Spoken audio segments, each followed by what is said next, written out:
என்னோட அப்பா வந்து டிரைவரா இருந்தாங்க. இப்போ கொஞ்சம் ரெஸ்ட்ல தான் இருக்காங்க. அப்பாவுக்கு கொஞ்சம் உடம்பு சரியில்ல. அதனால ரெஸ்ட்ல தான் இருந்தாங்க. அம்மாவும், அண்ணனும் தான் வீட்ல வேலைக்கு போனாங்க. நான் எப்படியாச்சும் ஒரு போஸ்ட் எடுத்துறணும். ஏன்னா, எங்க வீட்ல வந்து என் மேல ஒரு நம்பிக்கை வச்சிருந்தாங்க. நான் கண்டிப்பா யார்ட்ட கேட்டாலும் அவன் படிச்சிருவான், நல்லா படிச்சிருவான், கண்டிப்பா கவர்மெண்ட் வேலைக்கு போயிருவான் அப்படிங்கிற ஒரு நம்பிக்கை இருந்துச்சு. அசிஸ்டன்ட் ஜெயிலர்ன்னு ஒரு எக்ஸாம் எழுதினேன் நான். அதுக்கு எவ்வளோ இம்பார்ட்டன்ட் குடுத்து படிச்சேன்னா, அப்படி படிச்சதே கிடையாது. அப்படி சொல்லலாம். ஆனா, அந்த ரிசல்ட் வரும்போது வந்து என்னால அக்செப்ட் பண்ண முடியல. அந்த ரிசல்ட் வந்து எனக்கு வந்து ரொம்ப பெரிய தாக்கத்த ஏற்படுத்தினது. என் ஃப்ரெண்ட்ஸ்ட்ட ஏன்னா எனக்கு அழுக கூட வரல. நான் அழுதுருந்தா கூட எனக்கு அது ஒரு 2 நாள்ல மறந்துருக்கும்னு வச்சுக்கோங்களேன். ஆனா இப்போ வரைக்கும் எனக்கு அது இருக்கு.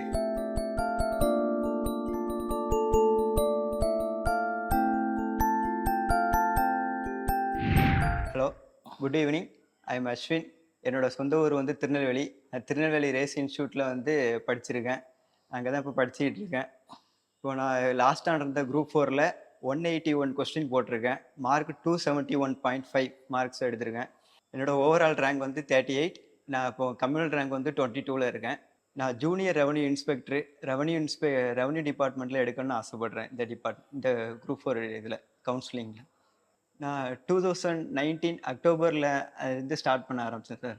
நான் வந்த நேரத்துல இந்த லாக்டவுன் இந்த 2020 மார்ச் அந்த இதுல இருந்து நம்ம லாக்டவுன் ஆரம்பிச்சதுனால வீட்ல இருந்து கிடைக்கிற புக்ஸ வச்சு நான் படிச்சுக்கிட்டு இருந்தேன்.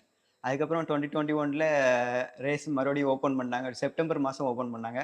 அதுக்கப்புறம்லேருந்து கன்டினியூஸா படிச்சுக்கிட்டு இருக்கேன். கடைசியா நடந்த 2022 குரூப் 4ல வந்து 160 கொஸ்டின் போட்டிருந்தேன். அது எனக்கு கிடைக்கல, அந்த வாய்ப்பு அமையல. ஆனா, அத விட நான் இன்னும் நல்லா படிச்சு, இந்த அடுத்த குரூப் 4ல நல்லா மார்க் எடுத்து, ரெவென்யூ டிபார்ட்மெண்ட் எப்படியாச்சும் எடுத்துருன்னு நெனச்சேன். அதே மாரி உட்காந்து படிச்சு இந்த கிளியர் பண்ணியிருக்கேன். என்னோட அப்பா வந்து டிரைவரா இருந்தாங்க. இப்போ கொஞ்சம் ரெஸ்ட்ல தான் இருக்காங்க. அப்பாவுக்கு கொஞ்சம் உடம்பு சரியில்ல. அதனால ரெஸ்ட்ல தான் இருந்தாங்க.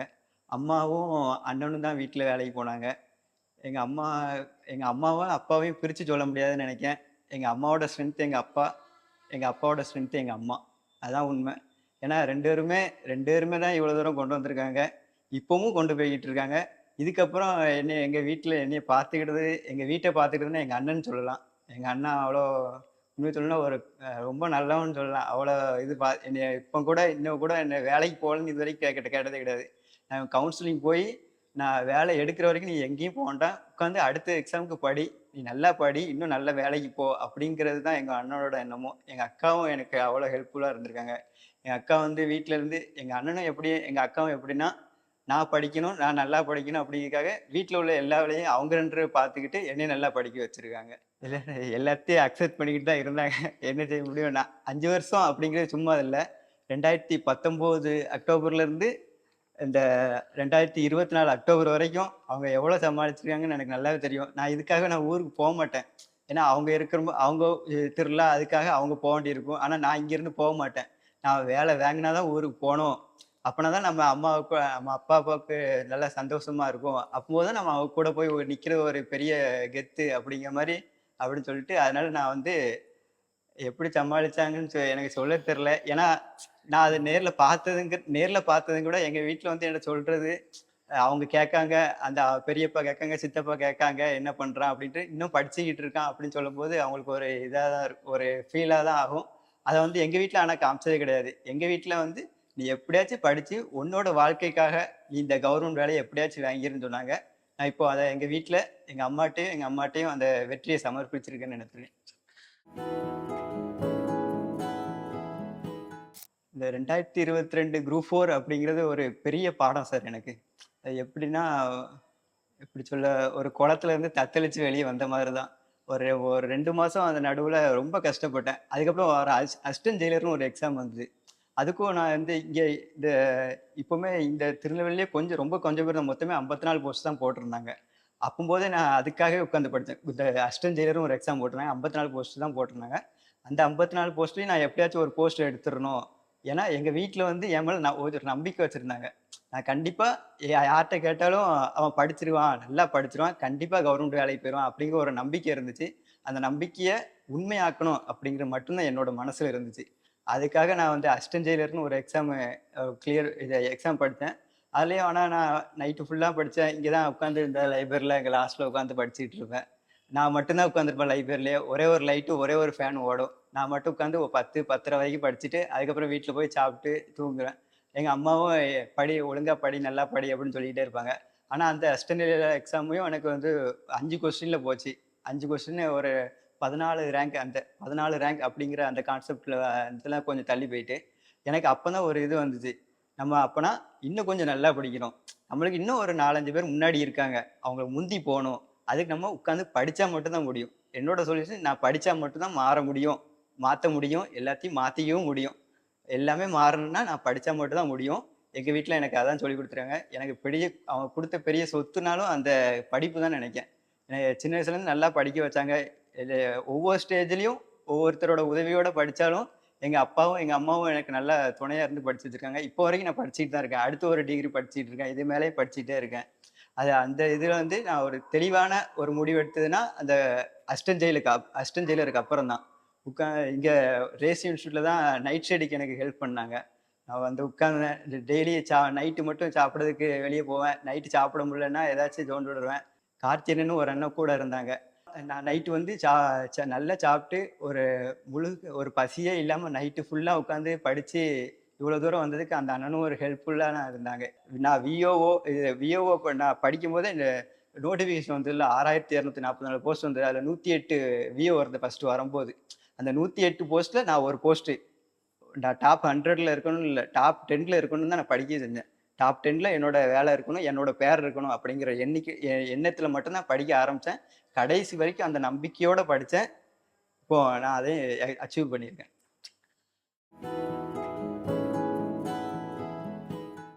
எனக்கு நான் ரிசல்ட் பார்க்கும்போதே திடீர்னு என் ஃப்ரெண்ட் பக்கத்துல உள்ள ஒரு பையன் தான் சொன்னான், "ரிசல்ட் வந்துட்டு" அப்படின்ட்டு.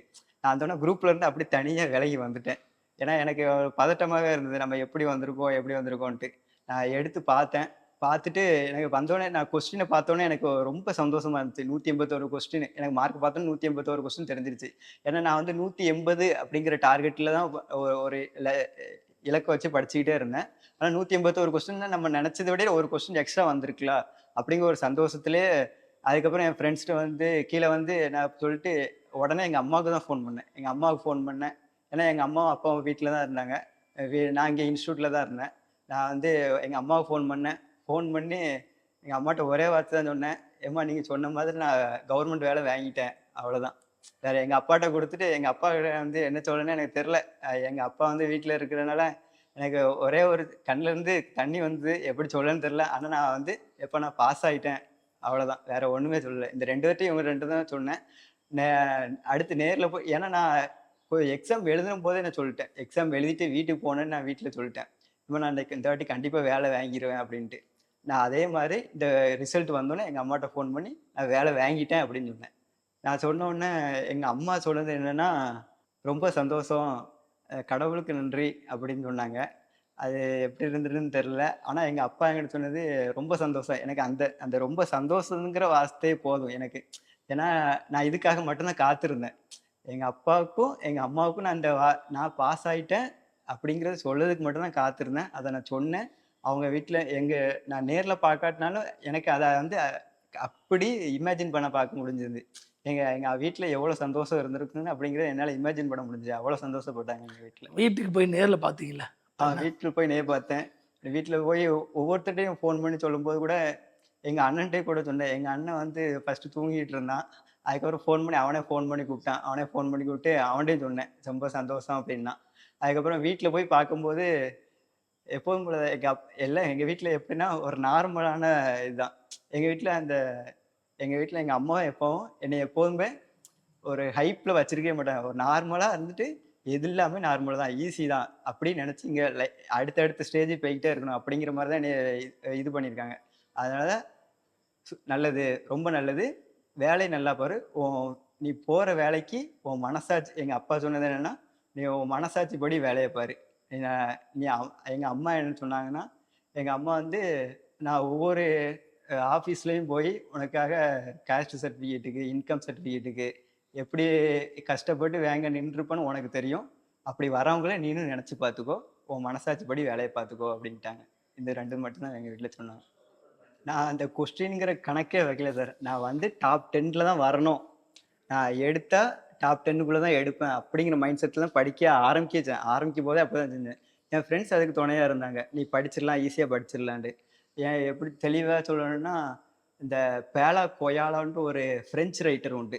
அவர் வந்து ரசவாதின்னு ஒரு புக் எழுதியிருக்காரு. அந்த புக்ல 51வது பேஜ்ல அவரோட மொத்த கதைக்கான ஒரு ஒரு ஒரு மைய கருவையே அவங்க சொல்லியிருப்பாங்க. என்னன்னா, இந்த யுனிவர்ஸ் வந்து எப்படிப்பட்டதுன்னா, நீங்க ஒரு விஷயத்த ஆசைப்பட்டு, அதுக்காக கஷ்டப்பட்டு உழைச்சீங்கன்னா, அந்த வெற்றிய உங்க கையில இந்த பிரபஞ்சமே மொத்தமா வந்து குடுக்கும்ன்னு சொல்லுவாங்க. அதே மாரி தான் அக்டோபர் 28 என் கையில என்னோட வெற்றி வந்து சேர்ந்தது.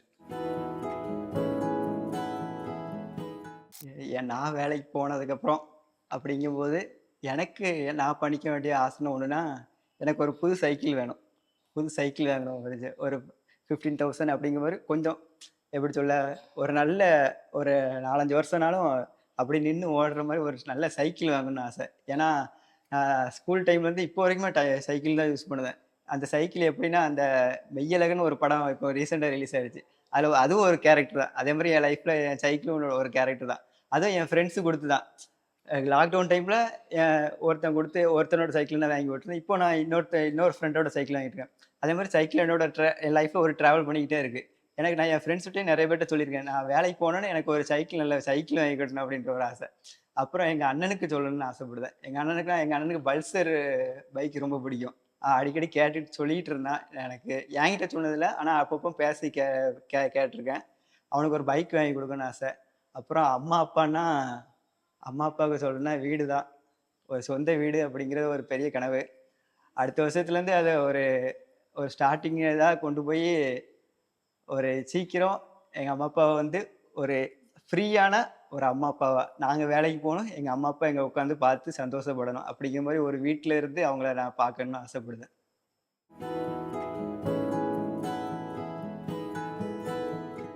என் லைஃப்ல என் கூட டிராவல் பண்ற எல்லாருக்கும் நன்றி சொல்லணும்னு நெனச்சேன். ஃபர்ஸ்ட்டு வந்து என் ஃப்ரெண்டுட்ட வந்து நான் இந்த போன குரூப் 4 கிளியர் ஆகல அப்படின்னோனே ஒரு விஷயம் சொன்னேன். அவன்ட்ட வந்து சொன்னான். "நீ நல்லா படிப்பல, அடுத்ததுக்கு படி. நீ ஈஸியா கிளியர் பண்ணுவ" அப்படின்னு சொல்லி என்கிட்ட சொல்லும்போது நான் அவன்ட்ட சொல்லியிருந்தேன். "அடுத்த எக்ஸாம் நான் கிளியர் பண்ணுவேன். ஃபர்ஸ்ட்டு உன் பேர தான் சக்சஸ் மீட்ல சொல்லுதேன்" அப்படின்னு சொல்லியிருந்தேன். இப்போ நான் அவன் பேர தான் சொல்லுதேன். மாரியப்பன். அவன் என் ஃப்ரெண்டு. ஸ்கூல் டைம்ல இருந்தே இருக்கான் என் கூட வரைக்கும். இப்போ வரைக்கும் இருக்கான். கடைசி வரைக்கும் என் கூட டிராவல் பண்ண போறான். அதனால அவனுக்கு ஃபர்ஸ்ட்டு நன்றி சொல்லுவேன். அடுத்து வந்து இந்த இன்ஸ்டிடியூட்ல வந்து கிடைச்சது வந்து ஒரு பெரிய குரூப் எனக்கு.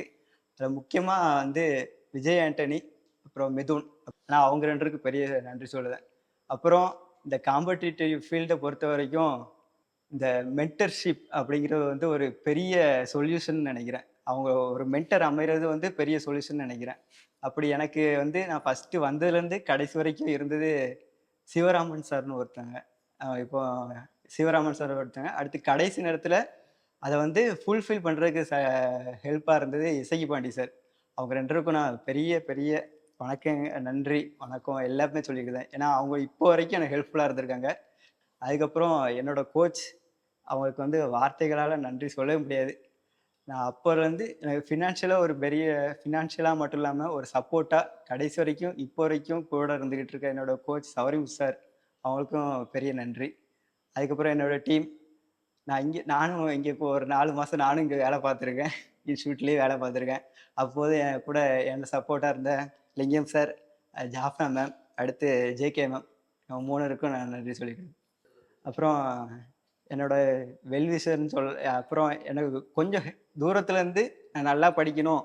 அதுக்கப்புறம் இன்னும் மேலே போணும் அப்படின்ட்டு இந்த இன்ஸ்டிடியூட்லயே எனக்கு கிடைச்ச 3 ஃப்ரெண்ட்ஸ் வந்து தாமரை செல்வி, தீப்தி ஸ்ரீ, அடுத்து சக்தி சௌமியா அப்படின்னு 3 பேரு. அவங்க 3 பேருக்கு என்னோட நன்றி சொல்லிக்கிறேன். கடைசியா முக்கியமான ஒரு ஆளு. எங்க ஃபேமிலி, என்னோட தங்கச்சி, என்னோட ஃபேமிலிக்கு அப்புறம் என் மேல அதிகமா நம்பிக்கை வச்சு, டெய்லி ஃபோன் பண்ணி பேசுவா. பெரியப்பா பொண்ணு. டெய்லி ஃபோன் பண்ணி பேசுவா. என்னோட வெல்விஷர், என்னோட ஃப்ரெண்டு, பெஸ்ட் ஃப்ரெண்டு, எனக்கு சப்போர்ட்ரு, எனக்கு ஒரு நான் இந்த பேலோ கொயாலா அப்படிங்கிற ஒரு கோர்ட்டு சொன்னோம்பா, அந்த கோர்ட்டு கூட எனக்கு என் தங்கச்சி தான் சொல்லியே குடுத்தா. இந்த ஒண்ணு நீ நம்பு, உனக்கு பிடிச்ச விஷயத்துக்காக போராடு. அந்த பிரபஞ்சமே உனக்கு அந்த வெற்றிய கொண்டு வந்து குடுக்கும். அத சொன்னது என் தங்கச்சி தான் என்கிட்ட. அவன் வந்து அந்தோனி ஜெனிஃபர் லாயரா இருக்காங்க. அவங்களுக்கு பெரிய, பெரிய நன்றி. அவங்க முக்கியமா அவங்களுக்கு நன்றி. எங்க ஃபேமிலிக்கு அப்புறம் நான் பெரிய சொல்றதுன்னா அவங்களுக்கு தான். மற்றபடி கடைசி சொல்லணும்னா எல்லா புகழும் இறைவனுக்கு அப்படிங்கிற மாதிரி தான். அந்த இறைவனா என்னைய வழி நடத்தின எங்கள் அம்மா அப்பாவுக்கு என்ன சொல்கிறதுனே தெரில. ஆனால் அவங்க தான் இதுக்கு எல்லாத்துக்குமே காரணம். கடைசி வரைக்கும் அவங்க நல்லா பார்த்துக்கணும்னு நினைக்கிறேன்.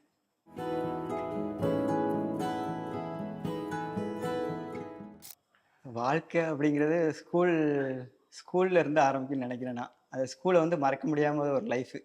அது நிறைய ஃப்ரெண்ட்ஸ் கிடைப்பாங்க. அதை விட்டு வெளியே வரதுக்கே மனசு வராது. வெளியே வந்ததுக்கப்புறம் சரி ஸ்கூல் லைஃப் போயிட்டே நினைச்சிருந்தேன். அதே மாதிரி தான் இந்த ரேஸ் லைஃப்னு நினைக்கிறேன். அவ்வளோ ஃப்ரெண்ட்ஸு, அவ்வளோ ஞாபகங்களை விட அவளோட நினைவுகள்னு சொல்லலாம். அவ்வளோ எவ்வளோ கஷ்டப்பட்டு இங்கே உட்காந்து படிச்சிருக்கோம் அப்படிங்கிறதோட ஃபீச்சர்ஸ் என்ன அவ்வளோ ஹெல்ப்ஃபுல்லாக இருந்திருக்கு இந்த ரேஸ். ஒரு சின்ன சொல்லுச்சுன்னா அந்த இன்ஃப்ராஸ்ட்ரக்சர் வந்து என்னை அவ்வளோ மோட்டிவேட் பண்ணி அங்கே இருந்த ஒரு இந்த சும்மா இப்போ கூட 2 பேரும் சொல்லியிருந்தேன் அவங்களோட அந்த மென்டர்ஸோட நம்பிக்கை தான். அவங்க என் மேல வச்ச நம்பிக்கை என்னோட இவ்வளோ தூரம் கொண்டு வந்திருக்கு.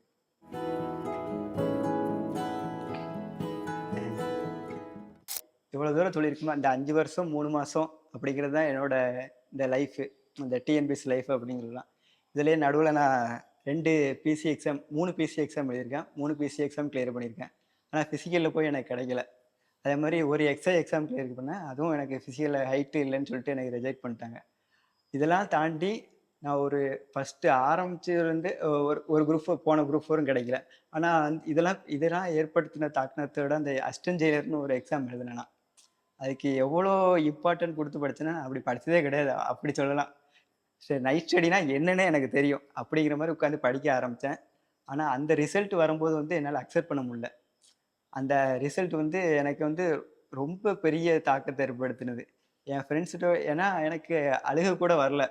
நான் அழுதுருந்தா கூட எனக்கு அதை ஒரு 2 நாள்ல மறந்துருக்குன்னு வச்சுக்கோங்களேன். ஆனால் இப்போ வரைக்கும் எனக்கு அது இருக்கு.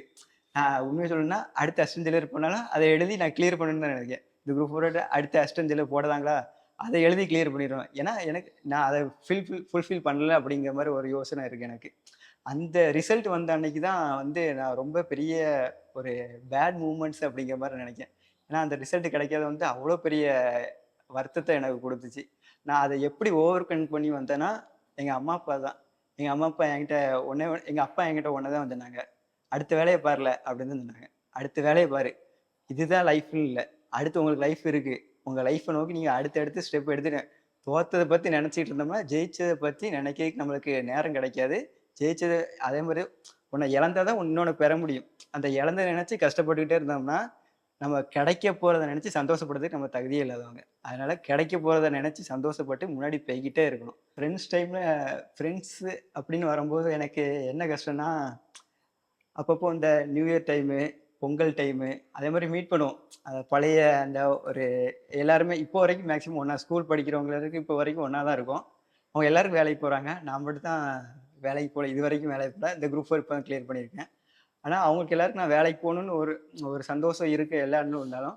ஆனால் எல்லா ஒரு இடத்துலையும் வரும்போது எப்படின்னா அவங்க மொத்தமாக இருக்கும்போது 2 பேர் ஒரு பேங்கிங் சைடில் வேலைக்கு இருக்காங்கன்னா அவங்களோட வேலையை பற்றி பேசுவாங்க. இவங்க இங்கே இடத்துல இந்த சைடு வரும்போது இங்கே 2 பேர் அவங்க ப்ரைவேட் வேலை இருக்காங்கன்னா அந்த ப்ரைவேட் வேலைகளை பற்றி பேசுவாங்க. கவர்மெண்ட் வேலை இருக்கிறவங்க அந்த அந்த அவங்களோட ப்ரொஃபஷனை பற்றி அவங்க பேசிகிட்டு இருப்பாங்க. ஆனால் நடுவில் நான் மட்டும் சும்மா இருப்பேன். அப்படிங்கிறது வந்து அது அவங்க எனக்கு வந்து கொடுத்த கஷ்டம்னு தெரில. ஆனால் அவங்க தெரியாமல் செஞ்சுருக்கலாம், தெரிஞ்சு செஞ்சுருக்கலாம், அதெல்லாம் என்னோட தெரில. ஆனால் அந்த இடத்துல நான் வந்து கொஞ்சம் வந்து இன்னும் நம்ம வேலைக்கு போகாதனால தான் நம்மளுக்கு பேசுறது கூட நம்மளுக்கு வந்து கண்டிப்பாக நம்ம ஃப்ரெண்ட்ஸ்கிட்ட நமக்கு நம்ம நல்லா தெரிஞ்சவங்ககிட்ட கூட நம்மளுக்கு ஒப்பீனியன் எடுத்து வைக்கணும்னா கூட நம்மளுக்கு ஒரு வேலை தேவைப்படுது. நம்மளுக்கு ஒரு அடையாளம் இருந்தால் மட்டும் தான் பேசவே முடியுது. அப்படிங்கிறத நான் அங்கே தெரிஞ்சுக்கிட்டேன். அதுக்கப்புறம் தான் நான் இன்னும் கொஞ்சம் தெளிவாக படிக்க ஆரம்பித்தேன். எப்படின்னா நம்ம ஃப்ரெண்ட்ஸே எப்படி இருக்காங்க, சொந்தக்காரங்க எப்படி இருப்பாங்க. அதனால இன்னும் கொஞ்சம் நல்லா படிக்கணும், இன்னும் கொஞ்சம் முன்னாடி போகணும். இப்போ எல்லாரும் வந்து கேட்பாங்க, எப்படி கிளியர் பண்ற, எப்படி கிளியர் பண்ற. இப்போ புதுசா படிக்க ஆரம்பிச்சிருவங்களுக்கு நான் என்ன சொல்றதுன்னா, ஃபர்ஸ்ட் உங்களோட கான்ஃபிடன்ஸ். நீங்க எந்த மைண்ட்ல இங்க உள்ள வாரீங்க அப்படிங்கிறது தான் முக்கியம். நம்ம இங்க எதுக்கு வந்தோம் அப்படிங்கிறத ஃபர்ஸ்ட் உங்கள் மைண்ட் செட்டில் நான் போனால் இங்கேருந்து கவர்மெண்ட் வேலையோட தான் போவேன் அப்படிங்கிற மைண்ட் செட் இருந்ததுன்னா நீங்கள் எடுத்து வைக்கிற ஒவ்வொரு ஸ்டெப்பும் அடுத்த லெவலுக்கு போய்கிட்டே இருக்கும். கண்டிப்பாக அதுதான் உண்மை. நீங்கள் உங்களுக்கு ஒரு பாதையை உருவாக்கிக்கோங்க. அந்த பாதையில் போய்கிட்டே இருங்க. யார் என்ன சொன்னாலும் கேட்காதீங்க. நீங்கள் பாட்டு போய்கிட்டே இருங்க. கடைசியில் என்ன ஒருத்தர் ஒருத்தர் ஒரு 10 நிமிஷம் முன்னாடி போய் சேர்ந்துட்டாரா, நம்ம அதுக்கப்புறம் போய் சேருவோம். ஆனால் நம்மளுக்கு அவங்கள விட பெஸ்ட்டான ஒன்று கிடைக்கும். நான் 2022ல் 160 கொஸ்டின் சரி கிடச்சிருக்கலாம். இன்னும் ஒரு 10 கொஸ்டின் கிடச்சிருக்கலாம். 170 போட்டிருந்தாலும் நான் வந்து கடைசியாக ஒரு ஆப்ஷனாக அவங்க கொடுக்குற ஒரு ஆப்ஷனில் நான் ஒரு டிபார்ட்மெண்ட் எடுத்துகிட்டு வந்திருக்கலாம். ஆனால் நான் அப்படி யோசிக்கல. சரி விட்டுட்டோம். நம்ம அடுத்தது எடுக்கிற இன்னும் பெருசாக எடுக்கணும். அந்த 2 வருஷம் கேப் கொடுத்தது எனக்கு 21 கொஸ்டின். அந்த 2 வருஷம் என்னோட உழைப்பு என்னோட 21 கொஸ்டின் தான். அந்த 21 கொஸ்டின் நான் எடுத்தேன். இப்போ நான் இப்போ சூஸ் பண்ணி ஒரு டிபார்ட்மெண்ட் போக போகிறேன். அவங்க கொடுக்குறதுல ஒரு டிபார்ட்மெண்ட் சூஸ் பண்ண போகல. நான் போகிறேன். எனக்கு இப்போ எல்லா ஆப்ஷனுமே இருக்குது. நான் ரெவன்யூ டிபார்ட்மெண்ட் எடுக்க போகிறேன் அப்படிங்கிற ஒரு தைரியத்தில் நான் உள்ளே போக போகிறேன். அதே மாதிரி நீங்கள் ஒரு தைரியமாக எடுக்கிற ஸ்டெப்பை எடுத்து வச்சிருங்க. அது வச்சதுக்கப்புறம் யார் சொன்னாங்க, அவங்க சொன்னாங்க, இவங்க சொன்னாங்க எதுவுமே முடிவு பண்ண வேண்டாம். நீங்கள் பாட்டு போய்கிட்டே இருங்க. காதை மூடிட்டு முன்னாடி போய்கிட்டே இருங்க. கடைசியாக என்ன சொல்லணும்னா, அடுத்த எஸ்ஐயோ, அடுத்த விஏஓ, அடுத்த ஏதோ ஒரு போஸ்டிங்கோ, அடுத்து அது நீங்கள் தான். விட்டுறாதீங்க, படிச்சிருங்க. அவ்வளோ. திருநெல்வேலி பிரான்ச் சார்பா மனமார்ந்த வாழ்த்துக்கள். Thanks all the best sir. Thanks. நாங்கள் ஒரு சின்ன தேங்க்யூ.